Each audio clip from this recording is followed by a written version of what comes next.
Bienvenidos y bienvenidas una vez más al Silenciero Podcast, también conocido como el Silencioso Podcast.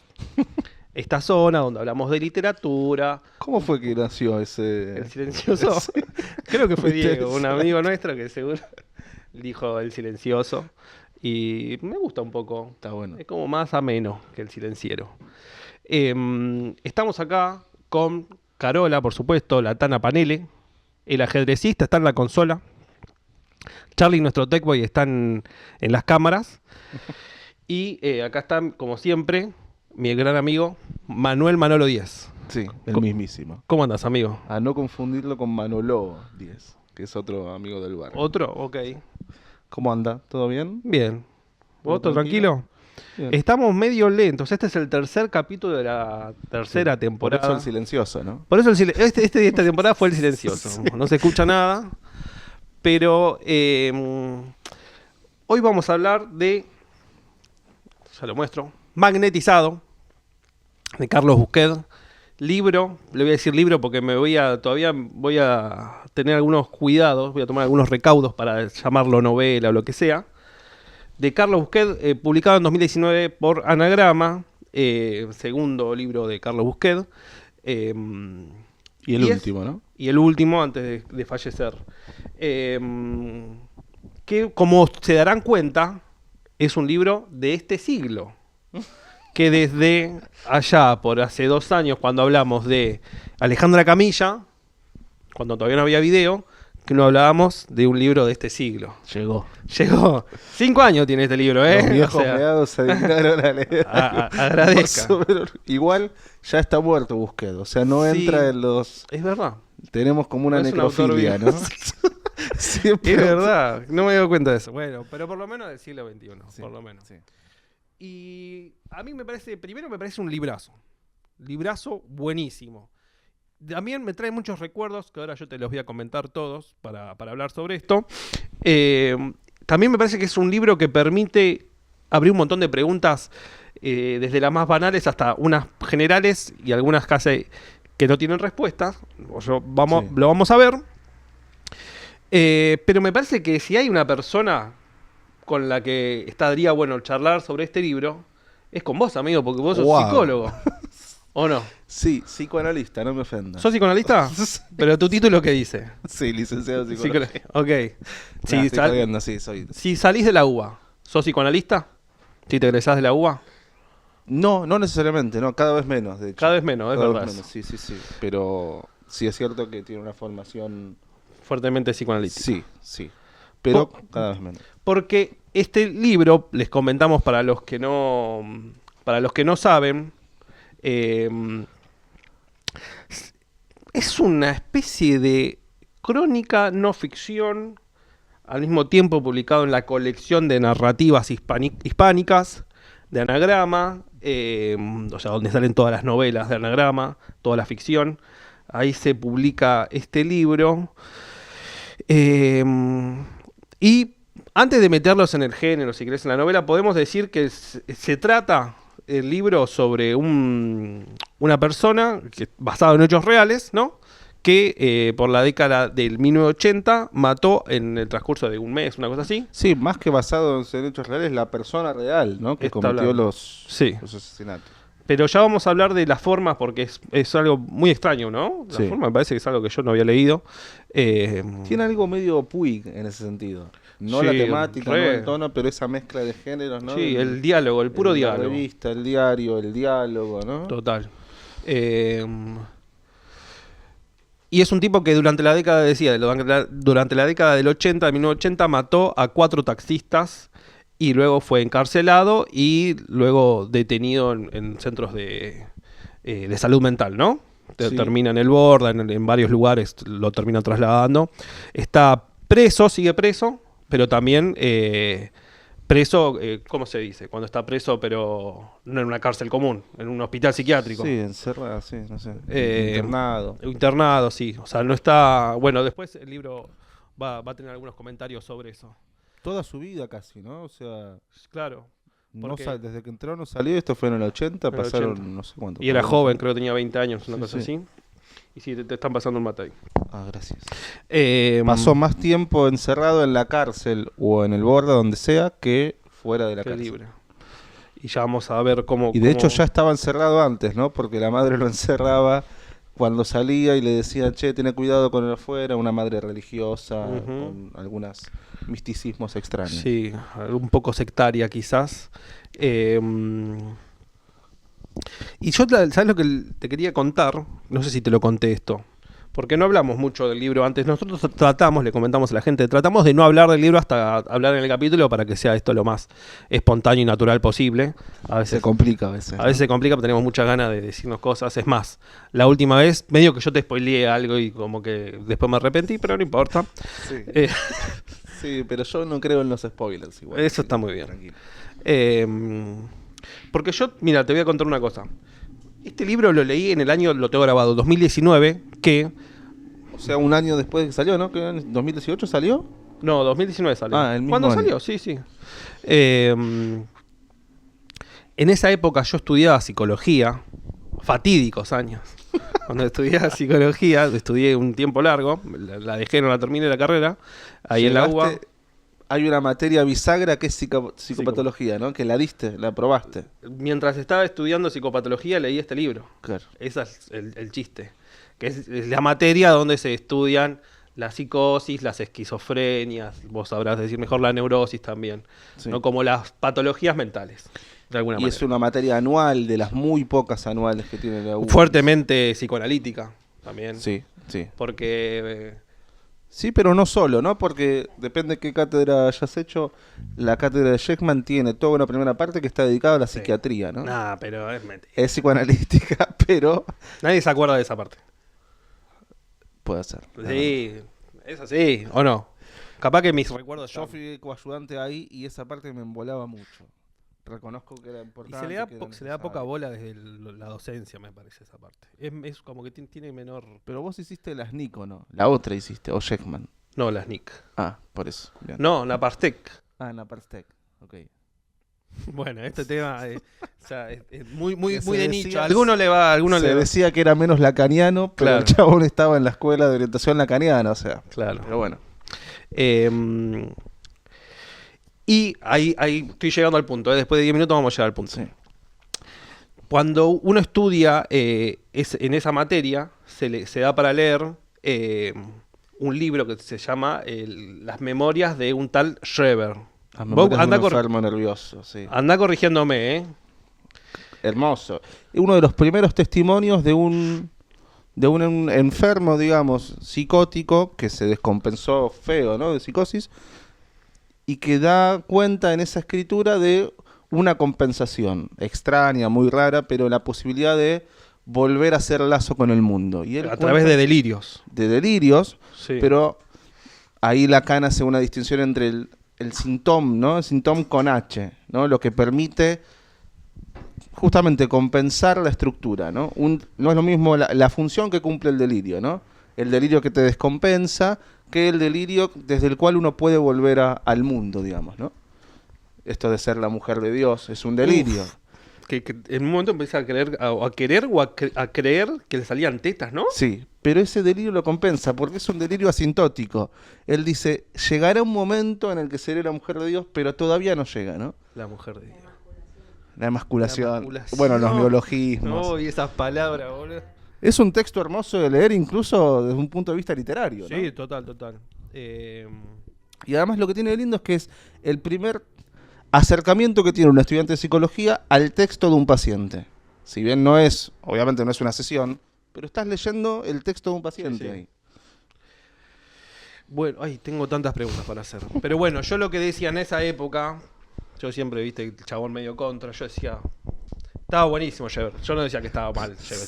Sheber está buenísimo. Qué contrero que sos. O sea, me boludo. gusta llevar la contra un poco. Pero yo decía, che, pero es un texto de 1900. ¿Por qué no leemos Magnetizado en la cursada? Y yo se lo quería decir al profesor. Profe, leamos Magnetizado, salió este año. Y lo que tiene un montón de cosas que eran yo estudiando la materia en ese momento, yo decía, esto lo conecto por todos lados, boludo, ¿entendés? De eso no creo que pase nunca, no creo que se deje de dar Sheber de acá a 300 años, pero bueno, capaz en algún momento. Y No. No fue, no. Sí, lo analizó Freud, claro. lo analizó Lacan también, pero ambos analizan el texto, ¿eh? Claro. No es que fue paciente de ellos. Sí hay una diferencia muy importante con Que está escrito por Magnetizado, él. ¿no? Por Claro, el- que está escrito por él, por Schreber. Esa es la diferencia que decís vos. No, y que el caso es muy distinto, porque Schreber vos ves el caminito, ¿no? La coyuntura dramática, bueno, todo lo que enseñamos, ¿no? De la descompensación, la coyuntura dramática, los fenómenos elementales, bla, bla, cosas que ahora no importan. Ese camino se ve en Schreber leyendo la... Claro. Y el caso de Melonio es un caso mucho más enigmático en ese sentido. No está clara la descompensación, no está claro ni siquiera que haya sido una crisis psicótica, Sí. no está nada claro el diagnóstico. Ujú. Algún psiquiatra dice, no, el momento del asesinato él estaba fuera de la realidad. No es algo que diga él, Ujú. no lo menciona así. O sea, es un caso mucho más ambiguo el de Melonio. Total. Por eso creo que se da de Schreber que Sí, es. casi pareciera armado para dar una clase, porque es Total. muy ilustrativo. Pero más así que no hay cosas que acá. No, que para- habría que leerlo sin Estaría duda. buenísimo. Obvio, sí. Aparte actual y de la zona. ¿Shever de dónde era? ¿Alemán? Probablemente. No me acuerdo, che. Pero Bueno, sí, hace muchos Chabón años.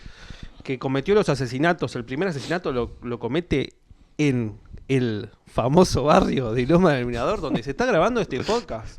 Esa De donde es cercanía te oriundo da- el Silenciero Podcast, acá a 15 cuadras, fue el primer asesinato que comete Ricardo Melonio. Y los otros fueron acá en Mataderos, también cerquita, ¿no? Bueno, Schreber no mata a nadie, ¿no? Claro. La descompensación de Schreber, por eso, son casos muy distintos. Sí, son distintos. Pero bueno, imagínate que yo leer, casi de casualidad, cursando esa materia, Al mismo tiempo, ¿no? al mismo tiempo. ¿Será casualidad? mm, Las determinaciones del inconsciente. Carola quiere hacer una pregunta. ¿Para que activamos el micrófono para la El producción? micrófono me pone nerviosa. No es lo mismo, o sea, Schreber era un caso de esquizofrenia. ¿Esto es un caso de esquizofrenia? Y no lo sabemos. No se sabemos. sabe. Esa es por eso la diferencia, ¿no? El diagnóstico de... Hay una premisa en psicoanálisis que la dijo el mismo Freud y Lacan, los maestros la han olvidado, que es que el diagnóstico es en transferencia. Eso es algo que se dice, ¿no? Se dice, pero después te encontrás a Freud diagnosticando a Schreber, a quien nunca tuvo como paciente. Lo mismo con Lacan y Joyce. No sé si... Sí. Entonces, al no haberlo tenido como paciente, no es correcto, digamos, esbozar un diagnóstico. Y además el texto es ambiguo, porque tiene algo de... No sé si viste vos, Fipo, de Sinner, la serie. Vi la primera ¿Alguien temporada. la vio? Sí. Bueno, la primera temporada para mí es la mejor. Y Sí. para mí tiene algo muy parecido, que es de Sinner esta serie, creo que sale en 2017, muy poquito antes que este libro. El primer capítulo te muestra el asesinato. Es como un policial invertido, porque lo primero que ves es el asesinato. A quién mata, en qué lugar, cómo, etcétera. Todo el policial, todo el misterio, lo que se investiga es la causa, ¿no? Muy parecido a Muy Magnetizado. parecido. ¿Sí? Y este libro tiene eso también, de que la causa, que es a lo que apunta un psicoanálisis también, ¿no? Eso también. El diagnóstico en psicoanálisis no es fenomenológico, como sucede en psiquiatría con el DSM o con también las TCC que se anclan en el DSM, ¿no? Por fenómenos, tiene miedo, no sé, es muy solitario, ¿no? O no le gustan las small talks, entonces está en el espectro autista, cosas así. Sí, pero Es muy no, SMS. hay mucho de diagnóstico, a partir de un fenómeno diagnosticamos, y para el psicoanálisis el diagnóstico es estructural. Entonces, está bien, no te gustan las small talks, ¿qué te pasa con eso? ¿Te molesta el otro? ¿Querés hablar de otra cosa? ¿Te querés ir? ¿Te incomoda? ¿Te fastidia la voz? ¿Te fastidia lo que dice? Bueno, hay la pregunta por el porqué, que también es lo que sostiene, ¿no? Esta novela, ¿no? Ujú. Hay un porqué, una causa que no se revela nunca. Y de hecho es muy loco, como narración incluso. Hay un texto de Byung-Chul Han, viste, que nos han criticado la referencia a Ya Byung-Chul Han. hablaremos de eso, sí. Pero hay un texto que a mí me gusta mucho que se llama La crisis de la narración, ¿no? Lo que dice ahí es que la narración hace sentido por función o por operatoria, ¿no? Ya decir, pasó esto y después pasó esto, establece un nexo causal, aunque no lo explicites. Lo que se lee cuando uno dispone los elementos de esa manera es porque pasó esto, pasó lo otro, ¿no? Y en la narración, que es en muchas partes el que narra es Melonio, lo que hace es sustraer ese nexo causal. Y cuando Busquets le dice, entonces fue esto por esto. No, le dice él. No tiene nada que ver porque... Entonces, leer una narración que todo el tiempo suprime los nexos causales tiene un efecto de lectura muy loco. Yo decía, como que estaba enrarecido, ¿viste? Me llamaba mucho la atención, me enloquecía a mí un poco también decir, che, ¿qué carajo pasó? ¿Por qué? ¿Entendés? Perdón, me fui a la mierda. No, está perfecto. Eso fue una breve introducción psicológica, psicoanalítica a este texto, porque quiero hablar dos cositas del autor, ya que es un autor argentino y que fue contemporáneo de nosotros.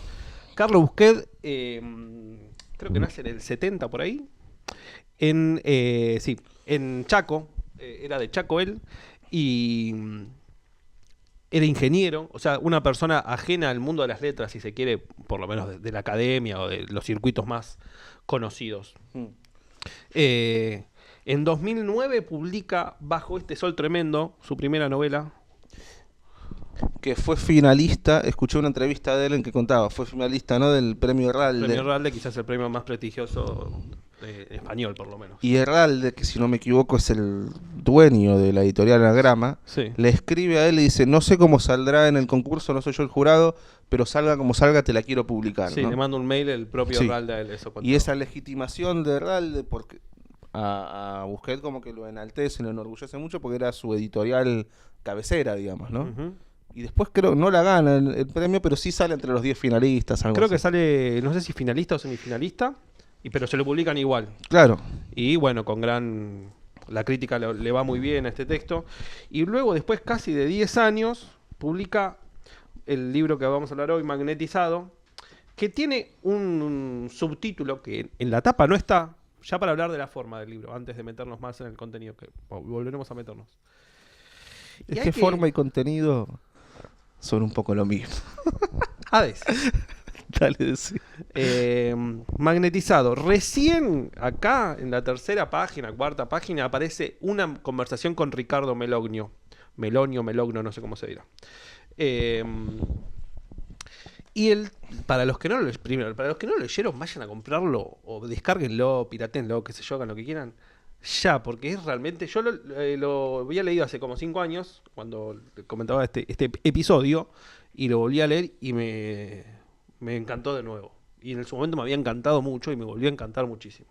Así que vayan a conseguirlo. Pero lo que quería decir es que... ¿Qué mierda es este libro? ¿Es una novela? ¿Es no ficción? Vuelvo a decir, está publicado en la colección de narrativas hispánicas. Al igual que el otro.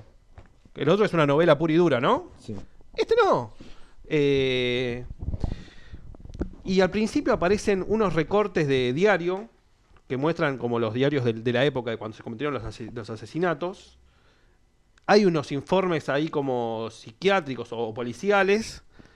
Y después, durante 100 páginas, 120 páginas, es una conversación entre Ricardo Melogno y Carlos Busquets. Carlos Busquets fue durante un año a la cárcel a hablar con Ricardo Melogno de todas esas horas que grabó, desgrabó y después fue haciendo este libro.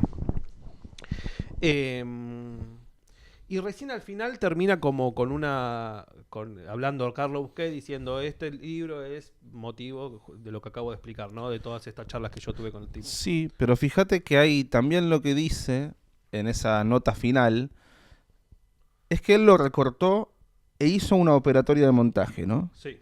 Que básicamente no dice esto es todo, presento la grabación tal cual como fue, ¿no? Ya cuando movés las cosas del lugar, cuando haces recortes, ya estamos mucho más en el terreno de la ficción.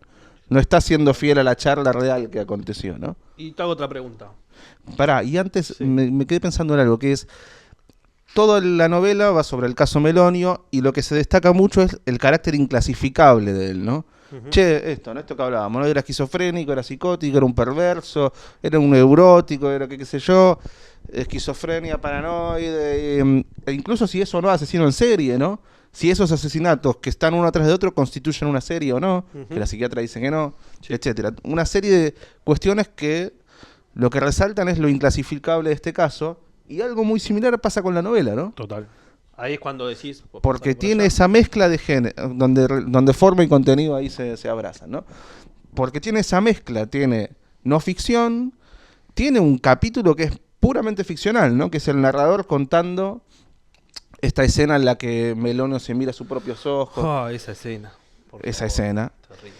Tiene diarios, por eso es muy Puig, ¿no? Tiene registros que son meramente estatales, ¿no? Que es casi como ver a una persona a través de los ojos del Estado, un poco, ¿no? Tiene un informe psiquiátrico, tiene esa mezcla que lo vuelve inclasificable, igual que el caso sobre el que trata, ¿no? Y tiene una entrevista también con una psicóloga También, psiquiatra. sí. Pero el grueso del contenido es la conversación entre Melonio y Busquet.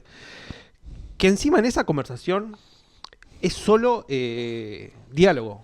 No hay, creo que hay alguna entre paréntesis de se ríe, sonríe y no más, no hay ni una descripción ni de un cuarto, ni de las apariencias físicas de Melonio. No sabemos cómo es físicamente. No, en tal ningún cual. momento está descrito. No. Ni cómo está en la actualidad, ni cómo, capaz que como era en ese entonces hay algún... Tampoco hay chiquito. fotos, ¿no? Dado que hay diarios, tranquilamente puedo ver una foto. Si no recuerdo mal, no hay.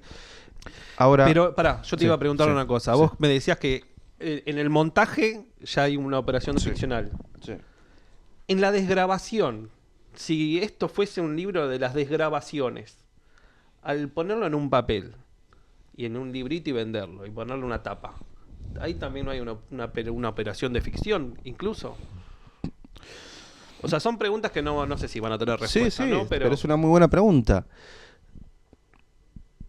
La pregunta sería ¿qué hace que un texto sea ficcional o no, ¿no? La que subyace. ¿En qué punto un texto deja de ser A mi gusto, yo me siento un poco volviendo a Borges, aunque no tiene nada que ver con Borges, ¿no? Pero la pregunta que instaló Borges, ¿no? Hablábamos, nuestros seguidores se acordarán, la inversión que hace Borges respecto de la pregunta del realismo, ¿no? ¿Cómo puede un texto literario representar o reproducir la realidad? Borges invierte esa pregunta, ¿no? Y dice, ¿cuánto de ficcional, cuánto de literario tiene nuestra propia realidad, ¿no? Acá me parece que pasa algo parecido, porque incluso en esta cosa medio de no ficción, ¿no? En esta historia de vida, hay muchos elementos ficcionales. De hecho, la novela, no casualmente a mi gusto, se inicia con el diálogo, tranquilamente puede haber iniciado con la revista o con, no sé, con el registro estatal. Elige arrancar con el diálogo entre ellos dos en el que él, Busquet, le dice, me contaron de alguien que te vio levitar. O sea, ya está Sí, sí. como si nos dijera, como que Melonio ya era un personaje de ficción antes de arrancar, de que se escriba esta novela, ¿no? Total. Pero Pero bueno, esa condición de lo ficcional sí. y de la narrativo, de la narratividad, o como mierda se diga, una palabra que acabo de inventar, es un poco lo que nos hace humanos, ¿no? Entonces, bueno, ahí entonces la pregunta ya, si esto es ficción o no, o es ficción, podríamos preguntar si esto es literatura o no, y luego preguntar, bueno, ¿qué es la literatura? Una pregunta que no va a tener respuesta nunca, me parece. Bueno, él la presenta como novela, ¿no? Y a mi gusto, además de esto, del montaje y de lo ficcional, incluso al interior de la historia de no ficción, hay un gesto, este gesto de poner un capítulo narrado literariamente, es un gesto de Busquet muy claro, es un solo capítulo, es una Sí. sola página, pero ya te está diciendo, porque no tenía por qué meterlo, y la verdad que no aporta información. Aparte es algo que Es algo que ya lo habíamos leído en el registro. Lo único que hace ahí es introducir eso, ¿no? Lo literario, ¿no? En una escena que ya era literaria por sí misma. Elige contarla con un narrador, algo más clásicamente literario, como diciendo, che, todo bien, esto es una grabación, es una entrevista, pero no deja de ser una novela esto, ¿no? A mi gusto, esa es la lectura que hago yo. Y eso es lo que dice Busquet. Busquet la presenta como novela, Pero no. sabemos que lo que dicen los Ah, autores. claro, no, a por eso. nosotros, Busquet, ojo, no dijo, yo no escuché nada respecto de esta escena particular que él la cuenta. claro. Es la lectura que hago yo de ese gesto, ¿no? Ujú. Porque lo que importa ahí es el gesto, no es la información ni siquiera tanto el texto, ¿no? Total, coincido. Bueno, ahí para hablar un poco de las formas, ¿no? Que son muy extrañas, es inclasificable, como decías vos, al igual que el diagnóstico de Ricardo Melonio. Voy a tomarme un minuto antes de hablar de, si querés, ya desde el texto en sí, para pedirles, por favor, que se suscriban a nuestro canal, que dejen un comentario, Ahora más tarde vamos a leer un par de comentarios. Así que si estás viendo esto y querés que leamos para el próximo capítulo tu comentario que estás dejando en este momento, dejanos cualquier cosa, un comentario divino, lo que sea. Podés comentar, poner me gusta, compartirlo y todo lo que ya saben que hay que hacer. Podés escucharnos en Spotify, seguirnos en Instagram, etcétera. ¿Qué te pareció a vos como psicólogo la novela? ¿Cómo te tocó en ese sentido? ¿Te tocó de alguna manera distinta o te chupó un huevo? Preguntas para pensar, ¿eh? Sí, estoy pensando. Creo que me aproximé a... En general hago eso yo, me aproximé al texto más como lector que como Porque pará, psicoanalista. cuando nos vimos la última vez que vos estabas leyendo la novela, Sí. bueno, le dije novela, la puta madre, no quería. Vos estabas leyendo el libro, Una novela de no ficción, ¿no? yo te dije, ¿y lo estás leyendo? Sí, me dijiste, me falta, no sé, 40 páginas, una cosa así. Y le digo, pero sabés, ¿no? Como sabiendo, yo insistiendo como que era una historia real que pasó acá cerquita, qué sé yo. Y vos me dijiste como, sí, lo estoy leyendo, una novela, como si Sí. fuese como ficción. Capaz que después, a partir de esa pregunta, interesaste un poco más o no sé. Ya sabía algo, me habían contado algo. Pero te conté también, a mí me gusta entrar a los textos de ese modo. Sí. Y después enterarme qué onda, ¿viste? Es muy lindo entrar hacia los textos, ¿viste? Yo Es lindo. soy bastante distinto en ese sentido. Es cierto que entras con menos información, entonces yo recuerdo estar pensando, pensaba, ¿no? Qué buena construcción de los diálogos. Mirá qué bien que está logrado el registro de la oralidad. Después al saber que es una desgrabación, como, y sí, lo está Claro. grabando. Pero sí, lo leí, eso, más que nada como amante de la literatura, más que como psicoanalista. Sí, es un caso muy interesante en muchos aspectos. Me parece a mí, ya nos vamos a meter en eso, te voy a comentar algunas cosas, pero creo que es un caso menos para psicologizar que para politizar, a mi gusto. O sea, más para politizar. Claro, exacto, Sí. a mi gusto, ¿eh? Al margen, por supuesto que no está clara la causa, no está claro el diagnóstico, insisto, a qué estructura responde Meloni o no, cuál es su estructura subjetiva, digo, ¿no? La causa de los asesinatos, hay algunos indicios en los que nos vamos a detener, ¿no? Pero digo, lo que está claro es que hubo un Estado ahí que lo abandonó por completo, ¿no? Y si bien obviamente que se habla de que no hay que ambientalizar y de que bla bla bla, pero para el psicoanálisis esto es casi una blasfemia, pero es real que los contextos intervienen, atraviesan a un sujeto, al margen de su estructura subjetiva. Entonces, aún si, no sé, un psicótico, por ejemplo, no mismo con neurótico o perverso, lo que sea, ¿no? Es mucho más fácil que alguien se descompense estando totalmente abandonado, totalmente solo en la vida, sin tener un carajo que hacer, que alguien que está ordenado, ¿no? Que tiene las necesidades básicas cumplidas, que tiene alguien que lo quiera, alguien que lo cuida, ¿no? Eso es, me parece que es un texto muy político y deliberadamente, a mi Sí, gusto sí, político. porque es una gran crítica al sistema de salud de Argentina. Total. Y no solo de Argentina, sino de Buenos Aires y de la capital. Hay una frase ahí que hace una diferencia que es fantástica. Y algo más, plantea una pregunta que para mí es ética, que siento que como sociedad nos hacemos un poco los boludos con eso, porque nos decimos todo el tiempo, no, la cárcel está para restituir a los sujetos, la cárcel está para que se puedan reinsertar en la sociedad, y nos mentimos, porque en verdad lo que pasa con la cárcel, la función que cumple, y que estamos todos enterados de eso, y lo avalamos en algún punto, es que está ahí para encerrarlos nada más. Sí. Para castigarlos y para que no vuelvan a aparecer. Nadie tiene interés real. No es que funciona mal. No es que la cárcel, qué mal que funciona que no los reinserta. No, está para eso. Ujú. Para encerrar, y esto es lo que sucede con Melonio, ¿no? Un chabón que 40 años, que ya está compensado, que no toma medicación psiquiátrica, Sí. que el peligro subyacente ya cayó, hace muchos años que no mata a nadie, que no lastima a nadie en la cárcel ni nada, y lo mantienen encerrado. Es eso, para mí también echa la luz sobre ese problema, ¿no? Que es cómo nos mentimos como sociedad respecto de lo que queremos con la cárcel, y lo que queremos es el castigo, ¿no? El encierro y el castigo. Al mismo tiempo, Foucaultiano, eso. hacia el final del libro,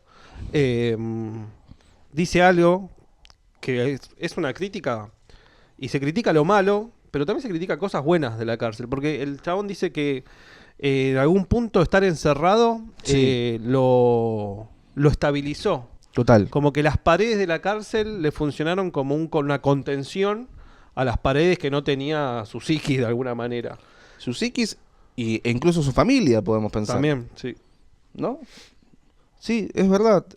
Entonces, No es un bueno, chabón que critique, no es un querellante, ¿viste? Que dice, no, sí, qué no. mal que me trataron, que sí, lo trataron como el orto, pero no se lee eso, qué mal que me trataron, mirá cuánto, no me acuerdo qué medicación le dieron de todo. en exceso, mirá cuánto tiempo me mantuvieron encerrado, mirá este castigo de tenerme en un cuartito de 2x2 en el que no puedes, bueno, castigos muy duros, casi de tortura, y no es que él hace una crítica de eso.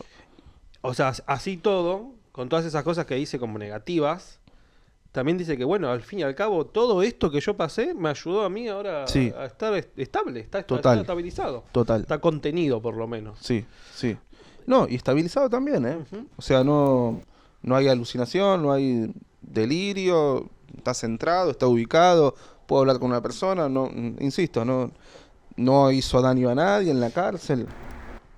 Es encerrarlo, bueno, también está esto, ¿no? De no hacerse cargo de su liberación, que es lo que señala la psiquiatra, ¿no? Porque hay como una contradicción entre las jurisdicciones de provincia y de capital, ¿no? Eso es fantástico, esa línea. Eso, A ver si la tengo por acá. Seguí, fíjate. Y puede ser que encuentre un hogar en la cárcel, algo que él no tenía, porque el hogar de él está totalmente destruido. Que él encuentre una figura de hogar ahí en esa cárcel en la que si lo maltratan. No sé si es hogar.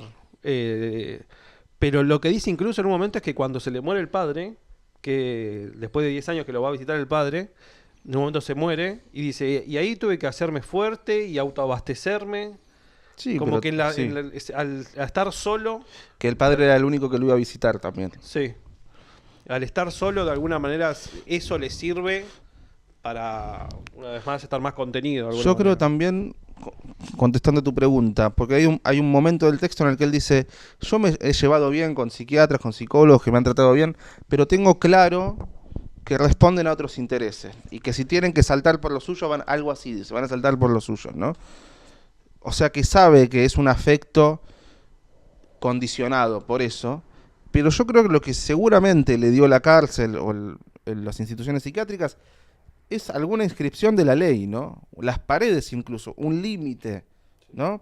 Esto de que caminaba durante horas sin tener un sentido, bueno, eso te orienta, te ordena, ¿no? Aún con todo lo violento de esa ley carcelaria, pero es un Es ordenamiento. un orden. Tal cual, es un orden que no estaba en su casa, una madre cuya ley era caprichosa, ¿no? Lo cagaba a trompada, le decía que había espíritu dando vuelta, que no le pegaba a ella, sino que le pegaba a Dios a través de ella, ¿no? Ujú. Era una mujer que parecía no estar atravesada a ella por la ley, mucho menos podría transmitirla, ¿no? Sí. De hecho, espera, sí. una cosita más que Sí. me quedé pensando, que me resultó muy interesante eso, porque viste que creo que es Nietzsche el que habla de la verdad como ficción útil, ¿no? Las religiones son ficciones útiles, ¿no? A la gente le hace bien creer en algo, ¿no? Las creencias religiosas alivian, ordenan y demás.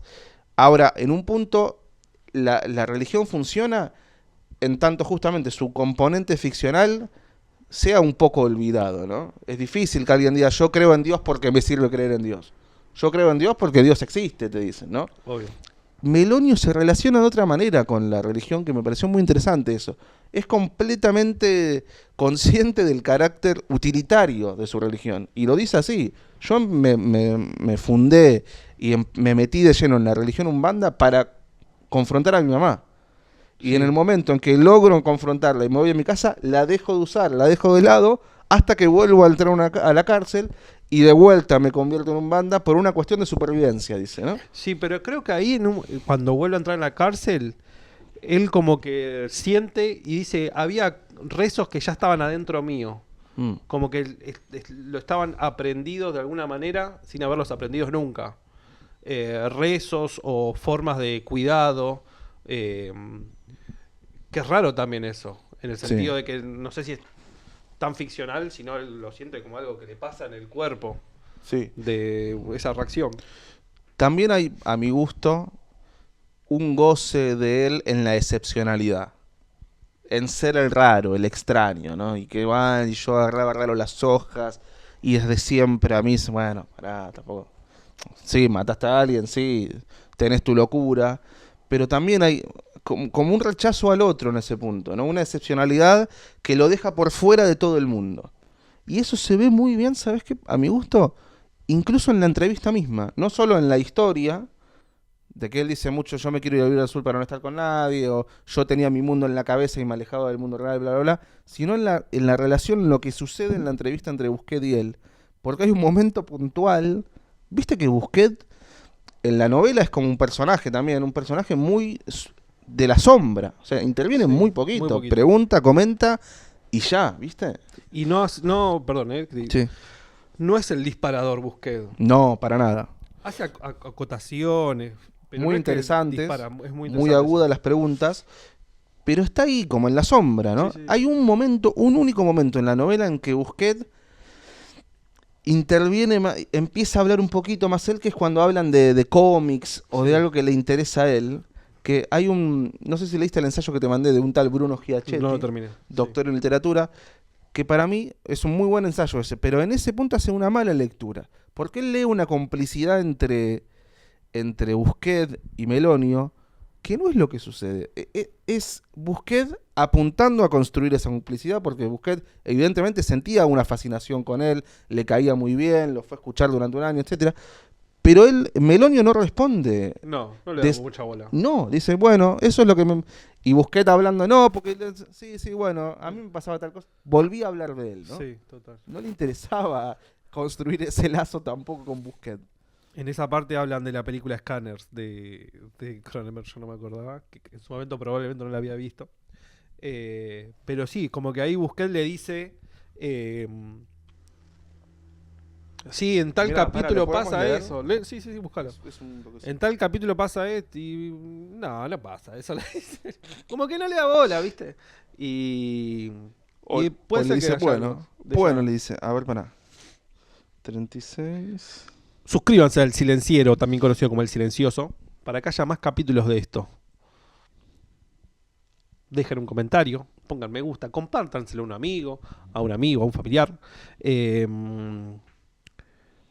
Para que Síganos en nuestras redes, en Instagram. También esto está en Spotify. Capaz que vos estás escuchando esto en Spotify y no estás viendo mi cara moverse en este momento. Solo estás escuchando los sonidos que salen por mi boca.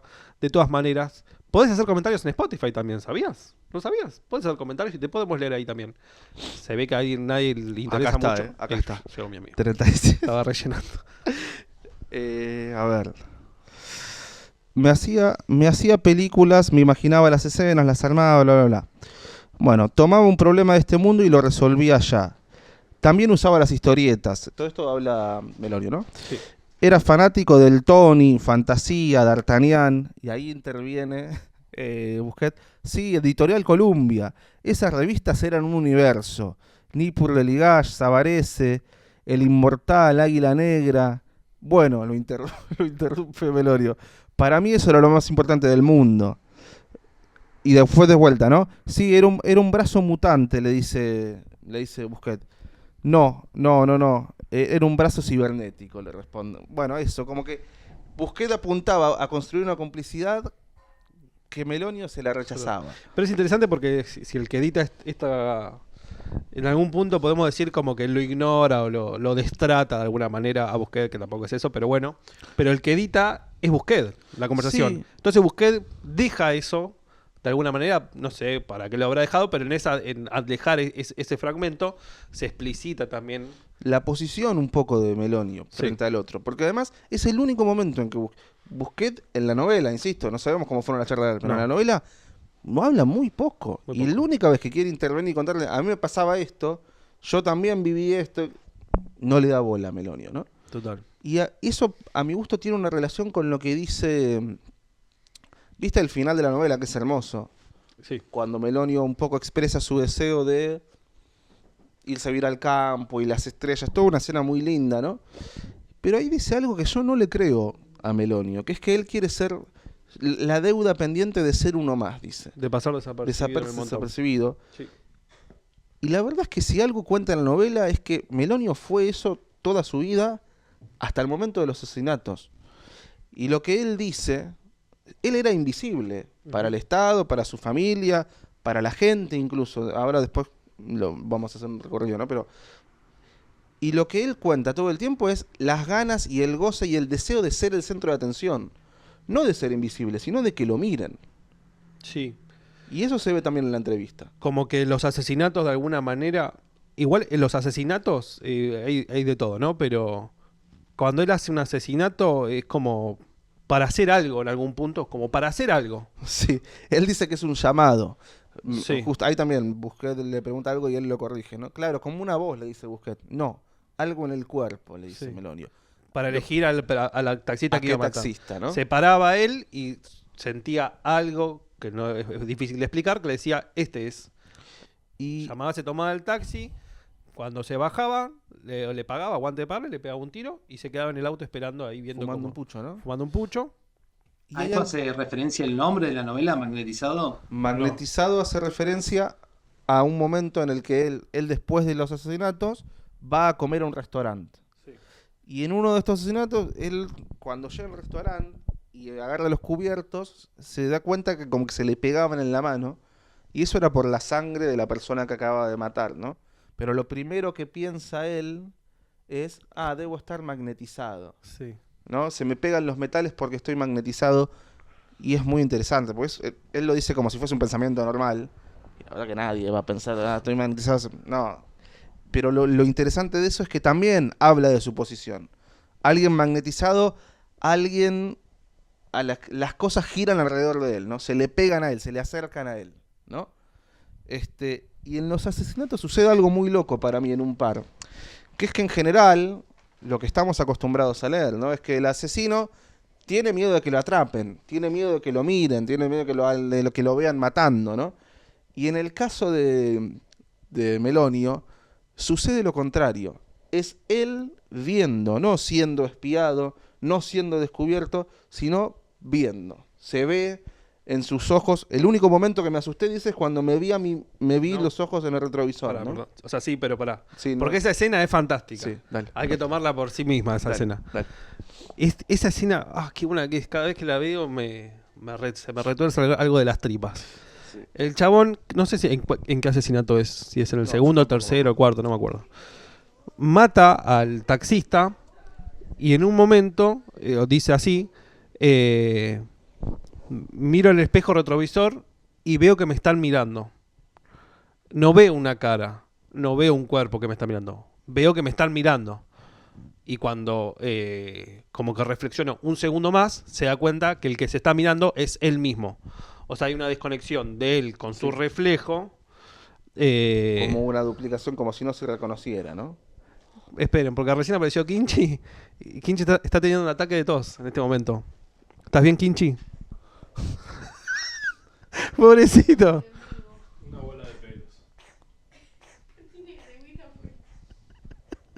Pobre Kinchi. Se fue a parar en el centro de la escena para... Kinchi está magnetizado.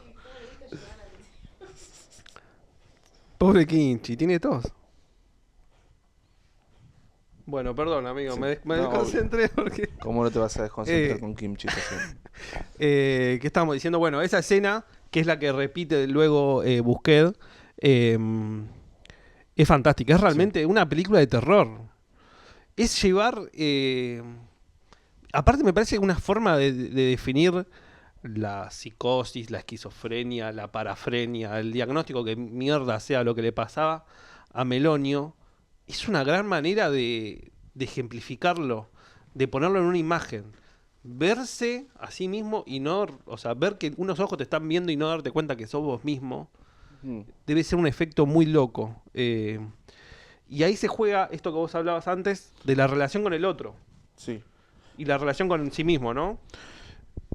Que la relación con el otro, creo que la novela, como vos bien decías al principio, que esto de alguna manera podría llegar a ser un policial, que no lo es, ¿no?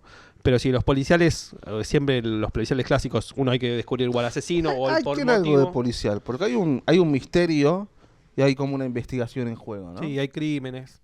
Pero la investigación o lo que se intenta descubrir es un poco el porqué. Un poco. Y después es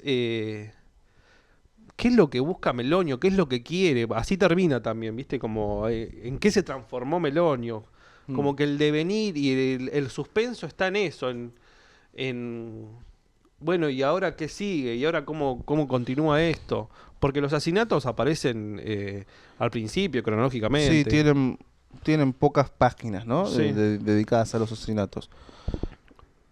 Hay un otro asesinato, además de este, en el que él, nada, ve estos ojos y termina descubriendo que quien se estaba mirando era él mismo, ¿no? Hay otro asesinato en el que él mira desde el taxi como una ventana, como una familia, ¿no? Sí. Que esa familia podría estar viéndolo a él, pero no se le aparece ese pensamiento, no se preocupa por eso, sino que se queda ahí como mirando desde afuera, ¿no? Y esto es algo en lo que él insiste mucho. Por eso digo esta cosa de ser invisible, ¿no? De no tener miedo de que lo miren, excepto en esta en la que se estaba mirando él mismo, ¿no? De mirar desde afuera, ¿no? Yo miré los asesinatos como desde afuera, como si fuera una película, dice en un momento, ¿no? Él era el observador, ¿no? Ujú.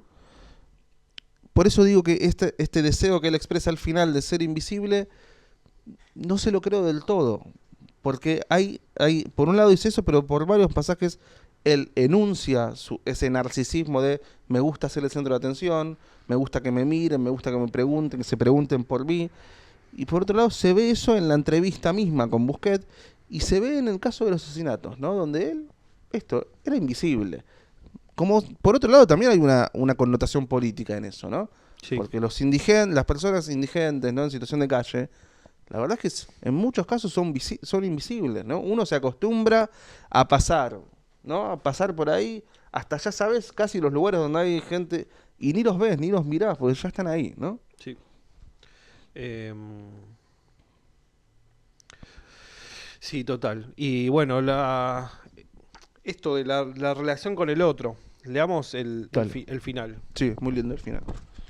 Que ahí se cuenta un poco lo que es el objetivo. Podemos decir, esto dice Melonio. La única expectativa que tengo, la única deuda trascendental es ser una persona. Yo fui una cucaracha y después un monstruo y después un preso. Me gustaría ser una persona. O sea, no ocultar lo que fui, pero ser una persona común. Cuanto más pueda desaparecer entre la gente, mejor. Esa deuda pendiente de ser uno más, perdido en el montón. Así termina el relato Eso. de Melonio. Que es Eso. muy lindo. Es un poco desgarrador también, ¿eh? Sí. Pero bueno, él acepta todo lo que fue. Sí, acepta, y eso también es un efecto raro que tiene el texto, ¿no? Porque al fin y al cabo, el chabón mató a 4 tipos inocentes, ¿no? Sí, sí. Y no aparece nada del orden de la culpa. No dice me arrepiento, no dice me quiero matar, no dice todos los días me castigo pensando... Nada, No. cero de eso. Y sin embargo, no sé bien por qué uno termina sintiendo cierta simpatía con Melonio, al menos con el personaje, ¿no? Es decir, Sí, una por todo lo que fascinación. sufrió, a pesar de ser un asesino, de matar gente inocente y de las familias que angustió con sus asesinatos y demás, uno dice, che, pobre tipo al final, ¿no? De todo lo que vivió, eso, con la novela, el texto, logra ese efecto de empatía con un tipo que a priori es difícil de conseguirlo, ¿no? Sobre todo tratándose de una historia real, Sí. de que sabés que los asesinatos son reales, ¿no? Pero sí, uno empatiza completamente con Melonio leyendo la novela, Sí, ¿no? sí, Y es verdad, nunca hay un reconocimiento de culpa ni de arrepentimiento, ¿viste? cero. Capaz que, bueno, eso también es un motivo para que siga encerrado. ¿O no? La verdad que Ni idea, no soy pensándolo, psicólogo, ¿no? Pero sí, es porque raro eso, no, un arrepentimiento es básico. no. Y bueno, no sabemos. El diagnóstico está poco claro, ¿viste? Creo que hay una entrevista con la psiquiatra que dice que lo más cercano, el diagnóstico más cercano es el de parafrenia, Mm. que lo estudié en su momento, pero no me acuerdo bien qué era parafrenia. Pero no es una esquizofrenia desatada ni nada de eso, ¿viste? Entonces es muy raro. Y lo que está bueno, me parece, es que también está como todo el desarrollo de su infancia, ¿viste? Que estaba más al principio. Sí. La relación con su madre, con su padre también. Bueno, para mí ahí hay una pista. En este vacío que el texto sostiene, ¿no? Que es cuál fue el motivo de estos asesinatos. Ahí, en la relación a la infancia, para mí hay una pista que no ilumina nada, pero eso, un camino a seguir, si se quiere, pensando, que es que él durante la infancia tuvo 4 intentos de suicidio. Mató a 4 taxistas. Y esos intentos de suicidio, él mismo reconoce que eran una escena, un armado, dice, ¿no? Cuando Busquets le pregunta, ¿y a quién estaban dirigidos esos armados, esa escena? No, a nadie, no eran mensajes para nadie, era para mí, responde él. Pero hay unas escenas y un armado, y de hecho, uno de los intentos de asesinato, él va a tirarse, de suicidio, él trepa el Hotel Rawson, y sube, qué sé yo, y se va a tirar y al final decide que no, porque era muy espectacular esa muerte. Pero el Hotel Rawson era el lugar en el que estaba viviendo el novio de su madre en ese momento, ¿no? Y a los taxistas que mató, a los 4, también los llevó a los alrededores, los mató en el alrededor de la casa de su mamá, de su infancia, 3 cuadras, o sea, en la redonda, y llevaba las fotos y se escondía y todo en la casa del padre, ¿no? O sea, hay algo de la escena dando vueltas y de la direccionalidad. Melonio no lo reconoce, no lo dice, pero hay efectivamente una relación, ¿no? Hay escena, porque también se repite, la escena que monta es siempre la misma, ¿no? Voy, me subo al auto, lo mato, me quedo fumando, la repetición de la misma escena, matarlos alrededor de la casa de la infancia, llevar las fotos a la casa de mi viejo, ¿no? Hay algo dando vueltas ahí, insisto, una pista, no lo dice él. Sí, porque incluso Busquets en un momento le aclara, o no, él creo que es el que dice que una psicóloga le había dicho que si mataba a su madre no hubiese cometido los asesinatos, algo así. Ah, mira. Y Busquets le dice, ¿y vos crees eso? No, le dice. ¿Y alguna vez fantaseaste con matar a tu mamá? No, jamás. Bueno, ahí está lo de la Entonces, causa, lo desconoce. ¿no? Eso es lo que yo te decía de cómo él niega todo. Ah, entonces, no mataste a esto porque querías matar a tu mamá. No. Claro. Todo el tiempo está eso. Pero hay una direccionalidad en juego. Para mí, en esas escenas, aunque él no lo reconozca, ¿no? Pero por algo la llevaste ahí, boludo. Por algo fueron... Incluso el taxi como símbolo, capaz ya es un delirio lo mío, ¿no? Pero hay algo del encierro en el taxi, ¿no? Los taxistas trabajan encerrados en el taxi, ¿no? Pero es un encierro paradójico, porque es un encierro de los que viajan, ¿no? Sí, Y un encierro en movimiento. Un encierro en movimiento, Sí. Exactamente. ¿Qué? ¿Qué te iba a decir? A mí también me llama la atención lo que cuenta en la infancia de la madre, ¿no? Que estaba en una religión. No sé si es un banda. ¿Dice un banda? No, un banda creo que es la de él. No me acuerdo. No. Sé que lo que sí sé que es en la que él se metió, pues me pareció muy interesante eso. Era una religión africana. Ah, entonces sí puede ser un banda. No sé si era un banda, la menciona un banda. Ah, ok. No sé si era exactamente esa, pero él cuenta la historia de que estas religiones africanas, medio que la inventaron los esclavos como resistencia ante los... O sea, eran religiones bien de lucha, bien guerrilleras, ¿viste? Bien de el muñeco vudú y hacer mierda al otro, digamos. Claro. Es interesante porque la madre en algún punto había llegado a tener poder en alguna religión de aspecto sectario, ¿no? Sí. Le quiero mandar un saludo a Pablo Salum, que es un youtuber, no solo un youtuber, ¿no? Es un tipo que estuvo abducido de alguna manera por una secta y su familia sigue en esa secta y el chabón hace como toda una lucha contra las ¿cómo se llaman estas? Coercitivos, ¿cómo era? ¿Alguien se acuerda? Sí, contra las sectas, básicamente, que agrupaciones, organizaciones coercitivas, ¿no? Que básicamente buscan gente susceptible, ¿viste? O en momentos malos y las agarran y las terminan llevando a la secta. Pásame, amigo. Y cualquiera que camine por la zona de Matadero, Loma del Mirador, donde pasó esto, y cruce la General Paz, ha encontrado ritos urbandas. Sí, acá en la General Paz. Lleno. Ahora hace rato que no sé, pero cuando éramos chicos, ahora unos 15, 20 años, Gallina de estaba lleno de gallinas, sangre, escabio. Hace poco en la General Paz vi el cadáver de un gatito ahí, ¿te acordás? Terrible. Es también verdad. Melonio tuvo un gato y también, ¿no? Se hablaba en la cárcel de que mataba gatos, ¿no? Es verdad. Sí. Creo que estaba todo enterrado el gato. Y se veía la cabeza nomás. Terrible. Esto lo van a censurar en YouTube. Después le ponemos el pip o lo tapamos. Eh, pero bueno, Ibas a decir algo de la madre, de el poder que tenía en esta religión sectaria. sí, no, eso, viste, como que también describe a las sectas, que es algo que está muy vigente en las sectas hoy en día. Hoy en hoy. Y no, hoy ya no son tan religiosas, sino que, bueno, el Dios es el dinero, pero el funcionamiento sigue siendo sectario completamente. Muy Ubik, eso, ¿no? Muy, sí, recontra diquiano. Pero bueno, todos estos, los Ponzi Bro, todos esos, que van al gym y alquilan una Lamborghini, son sectas. Funcionan como sectas. Y donde el poder no está en Dios, que también, ¿viste? Pero está en la plata, ¿viste? Como el más poronga es el que tiene más plata. Todas las boludeces que dicen estos hijos de remil puta que hay que cagarlos a trompadas.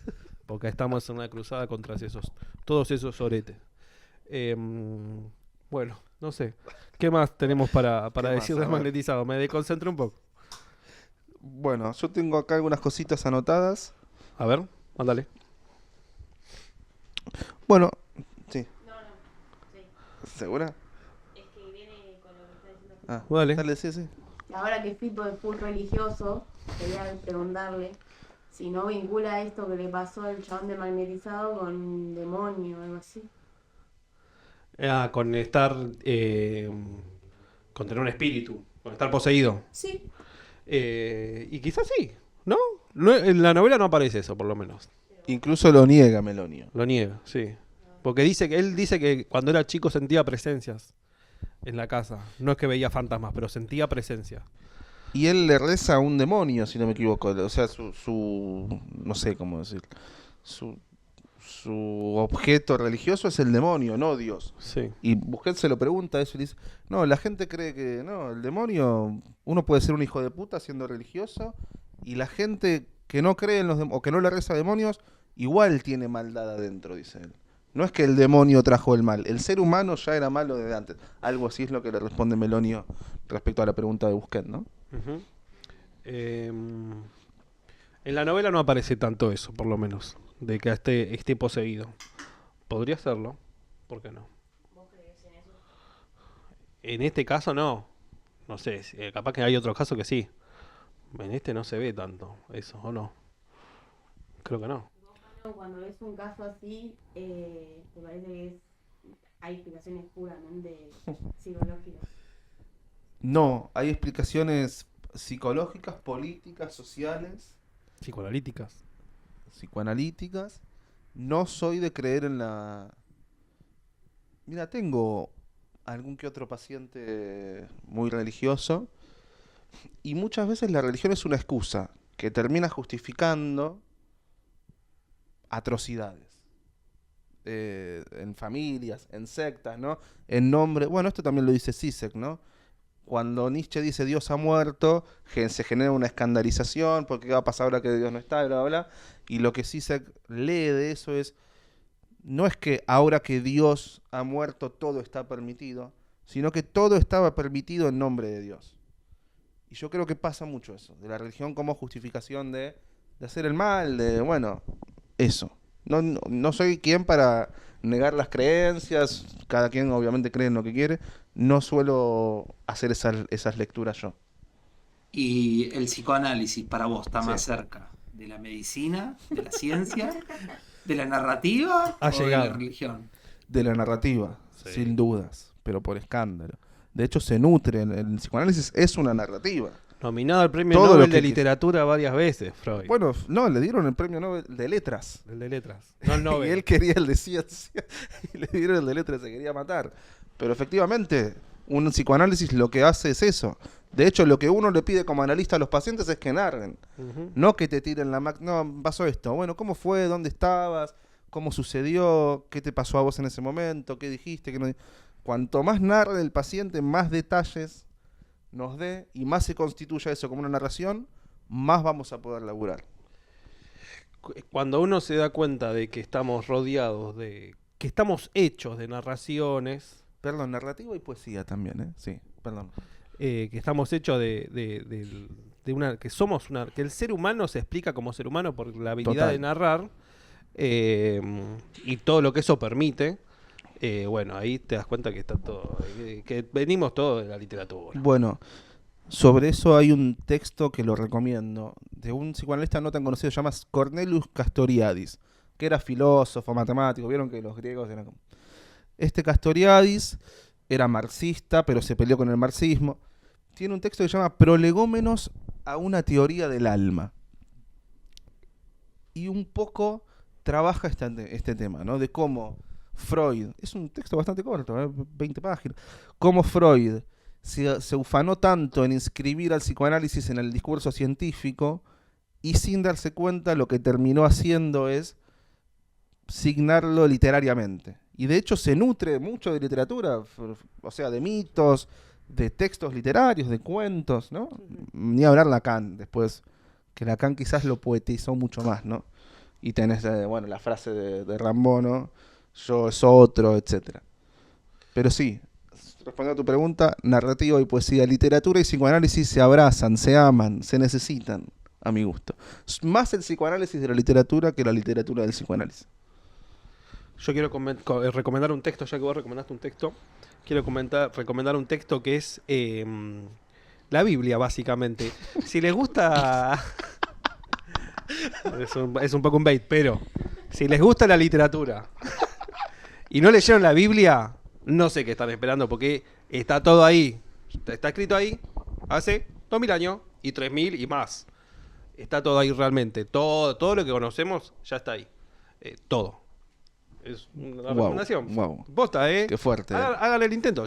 Si no lo leyeron, que realmente todos leemos la Biblia en algún momento, de alguna forma llega. Si vieron Matrix, medio que ya leyeron el Nuevo Testamento, y así, bueno, no solo con Matrix es del 2000, ¿no? Hace 1.000.000 de años que se está escribiendo solo. En el principio era el verbo. Ah, esa te la hice leer. Qué linda esa, ¿eh? Espectacular. San Juan. Me distraje. Ah, vos estabas Bien, haciendo un sí. recorrido, perdón. Algunas cositas que quiero decir, igual ya dijimos. Primero esto, ¿no? De que es un clásico, o sea, a mi gusto, el loco como protagonista es un clásico de la narrativa. Sí. Ya Poe con El corazón del ator, ¿no? Uh-huh. Si produce una inversión esta novela, este texto, es esa, ¿no? ¿En dónde está el misterio?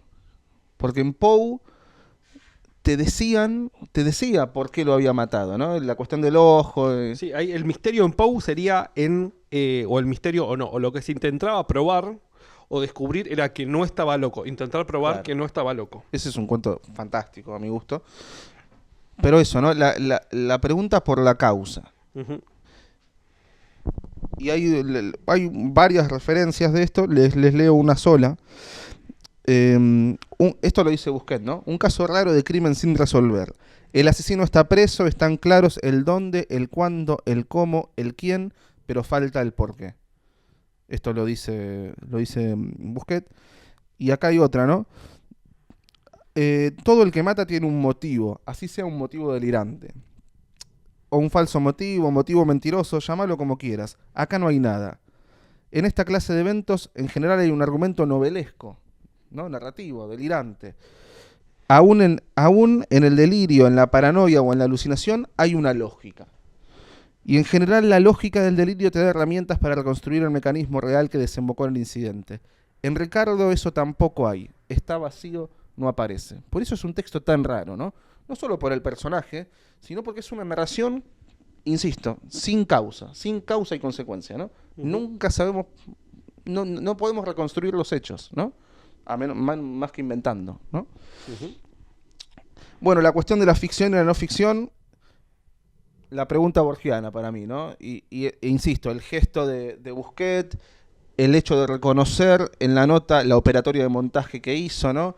Agregarle un capítulo puramente ficcional, yo creo que lo inscribe en la ficción, aún siendo no ficción, ¿no? La pregunta que instala a mi gusto es eso, ¿cuánto de ficcional hay en la no ficción, ¿no? Y el personaje de Melonio también es así, porque ¿te acordás? Hay un momento, eso también me gustó mucho, donde iban los jueces, iba un juez con gente como a escucharlo hablar, y Melonio reconoce que inventaba. Esto dice así: me gustaba la cara de repugnancia de algunas personas cuando contaba ciertas cosas, y entonces las cosas las exageraba o las cambiaba. Ficción, un narrador que inventa y que cambia lo que hizo, ¿no? Dice, iba variando, iba improvisando, armaba la charla como un actor que lee un libreto. Eso, contaba una historia como un narrador de ficción, ¿no? Y esto, para mí esto es clarísimo, ¿no? Yo tengo una historia, esa historia tiene muchos vacíos que fueron llenados por forenses, psiquiatras, médicos. Yo acepté ese relleno de los demás. Y esas cosas llegaron a hacerse carne de realidad. Reconstruyo mis hechos a través de las palabras de los otros. La historia la armé juntando lo que me acuerdo con lo que me cuentan. Va claro, échale agua, ¿no? Como que en su psicosis ahí están, en términos narratológicos, ¿no? Sí. Están los núcleos y faltan las catálisis, ¿no? Como que hay agujeros, ¿no? De como cosas para conectar. Y eso viene del otro. Como que eso se completa a través del otro. Sí, hay algo, sí, es una narración, algo que se arma colectivamente, ¿no? Sí. Lo cual es paradójico viniendo de alguien que rechaza tanto al otro. Sí, pero no colectivamente porque él no completa. Claro. O sea, él está afuera. Sí, Viene tal de cual. afuera. También está fuera ahí. También está fuera ahí. Esta cosa que decíamos de mirar desde afuera la escena, también en la construcción de esa historia, tomo lo que dijeron los demás. Sí, ¿no? Total. Bien. Bueno, esto que decía antes, ¿no? No le creo yo ese deseo final que expresa, porque se la pasa resaltando su propio narcisismo, ¿no? El ser aceptado y escuchado, en esas charlas me prestaban atención, yo me prestaba ese juego porque yo era el centro de atención, ¿no? Bueno, también las charlas son producto de un tipo que lo va a entrevistar a él en la cárcel para que le cuente los asesinatos. Sí, pero acá está hablando de la otra charla, no de la con Busquets, sino la cuando iba el juez, Ah, que igual es lo mismo, sí. Sí. Él es el raro al que van a escuchar, ¿no? Y esto también me pareció muy claro. Si me pienso en una reunión de gente, siempre me veo en un rincón lo más oscuro posible. Encantado, mirando todo. Otra vez, desde afuera, ¿no? Desde afuera, dice él. En mi mundo yo era el protagonista y por más que estuviera en ese rincón oscuro, la gente estaba pendiente de lo que yo hacía en ese rincón. En la vida real, yo estaba en ese rincón, pero nadie me veía, ¿no? Esto lo dice en las primeras páginas. Pero acá también hay un deseo de que lo vean, ¿no? De que lo miren en ese rincón oscuro, de que alguien le preste atención. Después, la cuestión más política, a mi gusto, la responsabilidad estatal. Para mí, insisto, es un texto que sustrae la causa, ¿no? Narrativamente, no sabemos bien por qué mató a Melonio, no sabemos sus motivos, pero sí está claro que hay una responsabilidad estatal en haberlo dejado de lado, ¿no? A ver, que haya sido invisible para ellos. Y sobre esto hay un montón de referencias. Una podría ser esta, ¿no? El cuerpo médico forense dice que al no haber cambiado la estructura de base y al no tener yo una contención social quiere decir una familia afuera, esto me hace peligroso potencialmente. O sea, el Estado lo encierra a él por su propia falencia. Porque ¿quién tiene que dar contención social si no es el propio Estado, ¿no? total. Como no te la doy yo, te encierro. Ahí voy a leer una que dice que es buenísima. Dice: en capital soy inimputable, no comprendo mis actos. En provincia comprendo y en consecuencia soy responsable de mis actos. Premio Nobel de Psiquiatría para la justicia de provincia que tiene el remedio para la locura, la avenida General Paz. Muy bueno, buenísimo. Sí, muy bueno. Muy bueno. Hay algo que dice la psicóloga que para mí un poco resume la dimensión bien política de este texto, que es: esquizofrénico no se nace, se hace. Uh-huh. No, yo no soy quien para afirmarlo, no lo tengo claro, pero sí tengo claro que la descompensación, no la estructura, pero sí la descompensación, está muy anclada, bueno, en lo que Lacan llama también la coyuntura dramática, ¿no? Ahí donde el Estado abandona, ahí donde alguien efectivamente, no imaginariamente, efectivamente es invisible, se dispara mucho más rápido la locura. Es así, si estás solo. Por eso la gente que vive en la calle Sí, suele estar descompensada. muchos. Sí. Es casi hasta un mecanismo de defensa, podríamos pensar, Sí, sí. ¿no? Es mejor vivir en ese mundo de fantasía que en la realidad que les toca, ¿no? Y lo último que les quiero leer es un momento muy lindo, muy, muy triste y muy lindo a la vez, ¿no? Que también estás hacia el final. Mi fantasía es ir al campo, tomar mate debajo de un árbol, buscar el verde, buscar la distancia. Yo no tengo distancia. Uno de los problemas es que estás tan acostumbrado a la corta distancia que la larga distancia te marea, ¿no? En relato de alguien que vivió muchos años en la cárcel. Sí. Cuando estaba en la 20, en el Borda, a veces a la noche me las arreglaba para ir cerca de un patio que había y podía mirar las estrellas. Y mirar las estrellas me mareaba. Lo más lejos que yo puedo mirar es esa pared. No estás acostumbrado. Es como... este fragmento es muy poético, pero admite una lectura de vuelta bien política y bien concreta, ¿no? Que es, al menos para mí, ¿no? Que el espacio que habitas te condiciona Sí. o aún más te determina tu percepción. Todo completamente. Hasta dónde podés vos mirar depende totalmente del lugar en el que estés inscripto, de qué lugar te tocó. Si vivís encerrado entre paredes, no podés mirar las estrellas ni siquiera. Viste que dicen que la miopía es le pasa a las personas que viven en la ciudad. Ah, no Porque sabía, no boludo. miran, no podés mirar el horizonte. La gente que vive en el campo, que mira a lo lejos, no es miope. Buenísimo. ¿Sabías? No. Eso dicen, no sé si qué tan verdad será. Sea ficción o no ficción, lo tomo. Lo tomás. Comentarios, tenés que leer los comentarios. Ahora leemos. Es increíble poder encontrar tanta belleza en algo tan atroz, ¿no? Total, Como totalmente. como en un psicópata que es un asesino. Y hay algo Y ahí, la a mi gusto, fascinación. que también enseña el texto, que es... No hay una pretensión poeta... ¿Cómo decirlo? No hay que forzar la poesía, ¿no? Lo poético, lo no poético, ¿no? Acá Melonio no se propone decir algo poético. Ni Busquets le lo pincha para que diga, no le hace preguntas raras para que dé una enseñanza. No, nada. Es algo que sucede, ¿no? Mientras el tipo cuenta la historia sin ninguna pretensión de lograr algo poético, ni siquiera de conmover, este momento poético, ¿no? En una novela que casi que lo rechaza por todo lo que cuenta, ¿no? Bueno, nunca vamos a saber cuál es la edición que hace Busquets de las palabras de Melonio, ¿no? Nunca lo vamos a saber. Nunca eso. lo vamos a Está saber. bueno no saberlo. Y quizás sería muy, muy distinto cuando Kinchi casi rompe todo. Yo lo que último que quería decir es... ¿vos te querés decir alguna No. cosita más? Sí, yo estoy... Lo último, y ahora vamos a leer los comentarios. Busquets se murió en el 2021. Me acuerdo cuando falleció. Me acuerdo que me puse mal porque era un tipo que había sacado 2 novelas que estaban buenísimas las 2 y que tenía un montón para dar. Y durante mucho tiempo, al día de hoy incluso, Carlos Busquets era un gran tuitero. Ah, sí.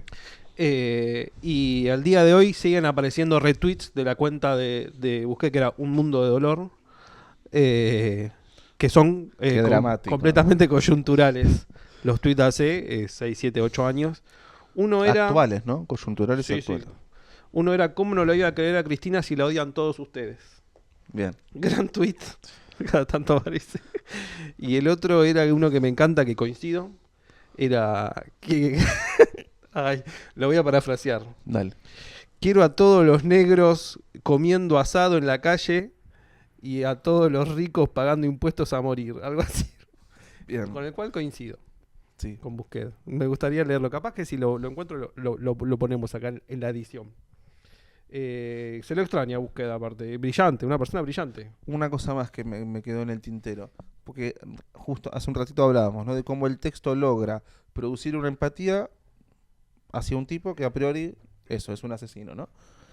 Y hay un momento en la entrevista con la psiquiatra en la que la psiquiatra le pregunta a Busquets, ¿vos alguna vez fantaseaste con matar? Yo pensé que Busquets iba a decir, no, ni en pedo. Sí, lógico, le dice él. Y la psiquiatra responde, bueno, yo también, ¿no? Como, sí, el tipo es un loco, mató todo, pero no es tan raro, ¿no? Hay algo de él que habla también de nosotros, ¿no? Que nos aúna, que es un tipo con el que aún así se puede empatizar y se puede conectar, ¿no? No es el único loco, digamos. Me Total. parece que es lo que enseña esa pequeña charlita. Sí, sí. Bueno, qué librazo, la verdad. A los que no lo leyeron, realmente lo recomiendo muchísimo, ¿no? Sí, muy recomendable. 10 de 10, le damos 10 silencieros. Vamos en este momento a leer unos comentarios que han llegado en otros videos. Para tener un poco de ida y vuelta con ustedes. Vos que estás mirando, que no pusiste me gusta todavía, ¿qué estás esperando? ¿Qué estás esperando? Josefina Delgado nos dijo: ¿era necesario decir tantas palabrotas? No sé si necesario, pero o quizás sí. Fue una decisión consciente decir las palabras. Es una muy buena pregunta, Josefina, ¿no? te pido disculpas. ¿Qué le contestamos? Era necesario. Ah, bien. Camila, en el capítulo de Onetti, nos dijo: buen podcast, estudio filología hispánica Ah, y esta es una muy buena manera de aproximarme a mis lecturas obligatorias de una manera amena. Sigan así. qué lindo, ¿no? Qué bueno, Camila, que te haya servido. Muy lindo, la verdad. Que Contanos desde dónde nos estás escuchando, ¿no? muy gratificante. La paradoja de las lecturas obligatorias, ¿no? Sí. Que ya la señalaba Borges hace mucho tiempo. Diego Coppola nos dice sobre Onetti, en aquel capítulo de Onetti, la temporada pasada: el número 1, ese viejo maneja otro nivel. A los del boom se los come crudos. Sí, sí. Un poco coincido, es el padre de todos los del boom. Los primeros textos de Vargas Llosa son muy, muy buenos. García Márquez también, creo que... No lo leo hace 1000 años, García Márquez. Pero puede ser, Onetti es mejor que todos, claramente. Pero es injusto compararlos con Onetti, ¿no? Y un poco es el padre. ¿Es anterior? A los del boom, claro, sí. Como de la década del 50 y los del boom vienen en el 60, gracias a Onetti en gran parte. Por ese realismo, no es un realismo mágico, es un proto-realismo mágico en Onetti, ¿viste lo que ocurre? Uy, se nos rompe la escenografía. Podría pasar. Bueno, quedará para después. Leo el último comentario. Alemán Online, en el capítulo de Dick, nos dice, esto te lo dice a vos, estuvo bien salvo la parte que citan a Byung-Chul Han. Es el rolón de la filosofía. ¿Qué tenés para decir, Manu? ¿Cómo se llama el muchacho? Alemán Online. Andate la concha. No, no estoy para nada de acuerdo, Alemán. Obviamente celebro que hayas escuchado el podcast, que lo hayas disfrutado y que hayas comentado. Pero me parece que con Byung-Chul Han sucede algo distinto, que es que al interior de la filosofía, a esa cámara, ¿no le hablo? Sí. Al interior de la filosofía hay toda una tradición de escribir difícil, ¿no? Y una pretensión muy elitista, aunque sea difícil reconocerlo, ¿no? Muy elitista de la filosofía de que pocos la pueden entender, ¿no? Que Por ser difícil es mejor. Claro, y que para ser filósofo tiene que ser muy difícil de entenderlo, ¿no? Se nos desarma la... Muy difícil de entenderlo y solo unos pocos pueden tener acceso a eso, ¿no? Byung-Chul Han, a mi gusto, logra una escritura simple, transparente, pero compleja a la vez. Compleja en los temas que plantea y las ideas que plantea. Entonces, el efecto de lectura que produce es: leí este texto, creí haberlo entendido todo, de buenas a primeras, y cuando termino de leerlo me quedo pensando, digo, che, ojo, no es tan fácil explicar lo que este tipo explica en 3 palabras, ¿no? Por eso, a mí, tampoco caer en que es el mejor filósofo ni nada, por supuesto que hay algo marketinero en sus ventas, en los libros que publican, que sean todos cortitos, uno atrás del otro, etcétera, etcétera, pero hay algo valioso en su filosofía, a diferencia del querido Rolón, que me cae muy bien como persona, pero como psicoanalista se ha transformado en todo lo que el psicoanálisis detesta, que es un gurú de las relaciones, ¿no? Le preguntan, ¿cómo corto? Y ahí está Rolón explicando todo lo contrario a lo que expresa el psicoanálisis. Bueno, Alemán, igualmente te queremos. Te queremos y te voy a prestar un libro de Byung-Chul Han para que... Recomiéndate uno. A mí uno de los que más me gusta es Psicopolítica y otro que me gusta mucho es El aroma del tiempo. Qué lindo. Hace poco escuché a Juan Rocco, le mandamos un saludo también. Acá mandamos saludos a todos lados, ¿viste? Como es el silenciero, somos amigables a veces. Juan Rocco decía que a Byung-Chul Han se lo critica porque es fácil y se le entiende y vende mucho. Sí. Que bueno, es algo que los filósofos no suelen hacer. Tal cual. Igual, bueno, yo no coincido que sea el Rolón, qué sé yo. Sí, lo poco que leí poco igual, entonces mi crítica es un poco... ¿Qué leíste? leí uno que es La Sociedad de la Transparencia. Me pareció que era algo que yo ya me estaba diciendo cosas que eran muy obvias. Pero capaz que porque lo leí capaz que 15 años después de que salió, Claro. donde las ideas ya habían penetrado, qué sé yo, por él. Sí. Sí me pareció leer algo medio Bueno, pero basicón. sí, es No verdad. está mal. Es verdad. Pero a veces señalar lo obvio no está de más. A veces por obvio uno no dice cosas que estaría bueno señalar. A mí me pasa. Yo escribí un ensayo que se lo voy a pasar a Alemán, que hace una conexión entre Watanabe, José Watanabe y Byung-Chul Han, ¿no? Habla de, bueno, algo sobre el tiempo, qué sé yo. Y me parece que hay un punto de contacto entre ellos dos que Watanabe es lo mismo, ¿no? No marketineramente, pues no vende mucho, es poesía, ¿no? Pero tiene esta cosa de una poesía totalmente transparente. Y él lo dijo en una entrevista, ¿no? Yo me preocupo mucho por hacer que mis poemas se entiendan, ¿no? Algo que en la poesía es raro. En general Sí, los sí. poemas son difíciles, Te son dicen lo contrario, surrealistas, ¿no? Un etcétera. poco. Y el chabón, lo mismo, ¿no? En una escritura que pretende ser transparente, no deja de ser compleja y no deja de iluminar lo obvio. Se detiene en elementos cotidianos, en escenas cotidianas, no esotéricas, nada raro, que te ilumina, que decís, es verdad, che, mira esto, que con lo que uno puede resonar, me parece. Bueno, nada, me fui a la mierda, perdón. Gracias a Jorge Alemán. Bueno, amigos, Jorge, creo que se lo pusiste vos. Le agradezco muchísimo acá a Carola, que estuvo con la dirección de arte, acá el ajedrecista que está en las consolas, a Charlie, nuestro Techboy, en las cámaras. Vos, amigo, yo el otro día comentaba que esto, vamos a empezar a ponerle un apodo a cada uno de los integrantes del Silenciero. Vos tenés un apodo que a vos mucho no te gusta, pero que te calza a la perfección, pero te lo voy a... ¿Cuál? Decime. ¿Eh? ¿Cuál es? No, después te lo digo ¿Cuál, fuera de Lobizón? cámara. Sí. Me gusta Lobizón. Ya está, me hago cargo de mis apodos, boludo. Sí. El Lobizón Manuel 10, aquí. Un gusto. Yo soy Fipo, Facundo. Nos vemos la próxima. Así será. Viva Perón. Chao, amigos.